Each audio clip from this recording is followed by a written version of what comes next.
Don't you just love getting the dregs out of your carton of apple juice? Hello everybody. Today I'm going to be reviewing a very nice perfume called Green Tea by Elizabeth Arden. It is actually one of my favourite perfumes. And please do pay attention to the perfume and not my mad hair. It's a bit of a kind of windy, wet, miserable day today.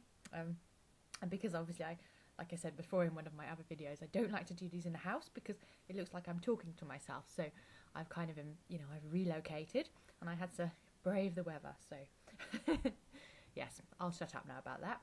Here is the perfume, the star of the show. Like I said, all the way around. It's called Green Tea by Elizabeth Arden, and I do really love this perfume. You can sort of tell I have already used quite a lot of it. Not all of it though.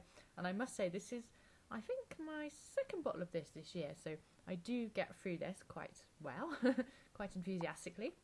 Let's get the lid off and give this little beauty a squirt.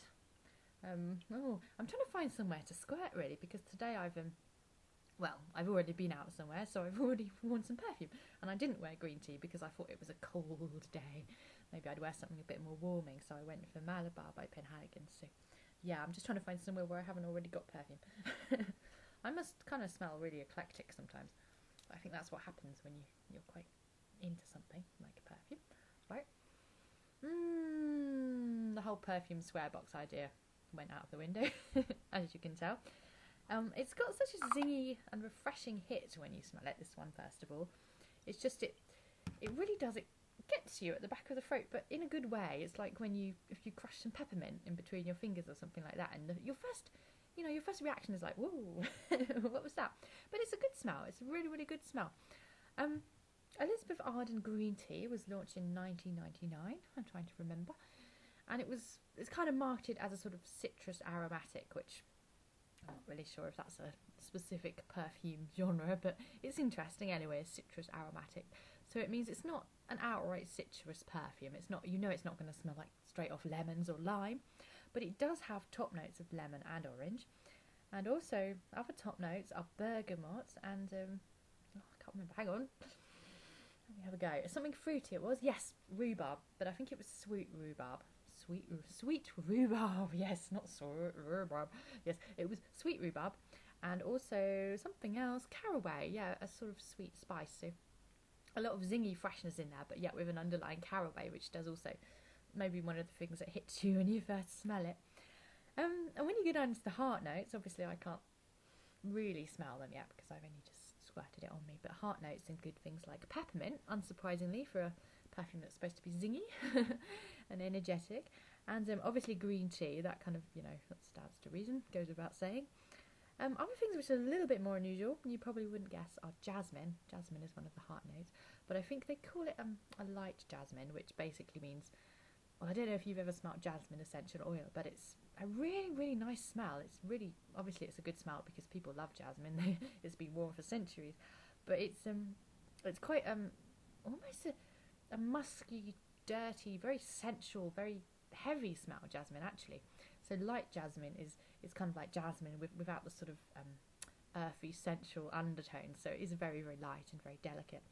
And also in the heart notes, I think there is celery and carnation, which is quite unusual, and fennel seeds. So this adds kind of like a sweetness, but it works really well with the lemon and the orange. And in the base, let me think. In the base, we have a very light base, which also stands to reason, as it's a sort of light and energetic and fresh perfume.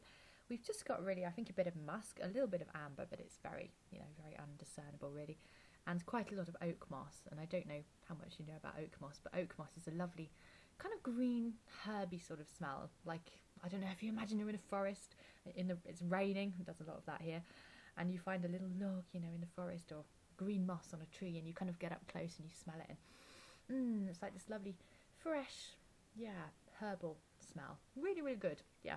So the notes work well together, and there are lots of interesting notes. Although it's not what I would call a complex perfume. It's not, it's nothing that's going to make people go, wow, all those notes. It's just a few simple notes, a simple, clean smell, and it is really good. I've got it written down. I'm prepared. I didn't brush my hair, but I wrote something down on paper.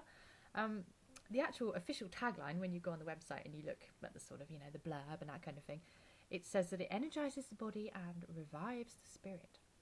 So does it do that? Hang on. Wrong place.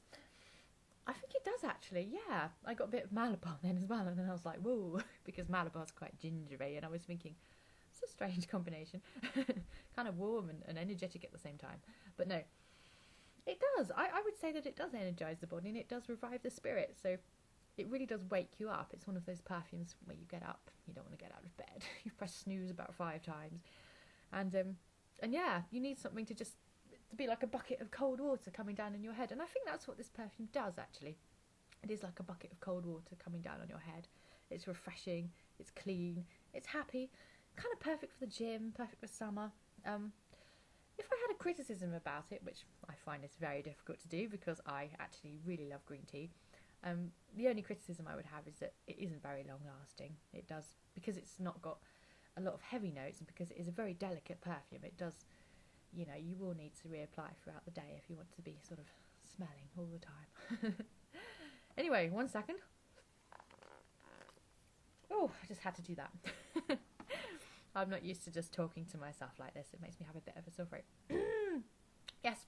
So if you'd like to hear more perfume reviews and other awesome perfumey things, please do sub. I'm still quite a newbie on YouTube. And also, if you'd like, to look at another perfume-related site, you might like to check out my website, which is designyourownperfume.co.uk. Do it.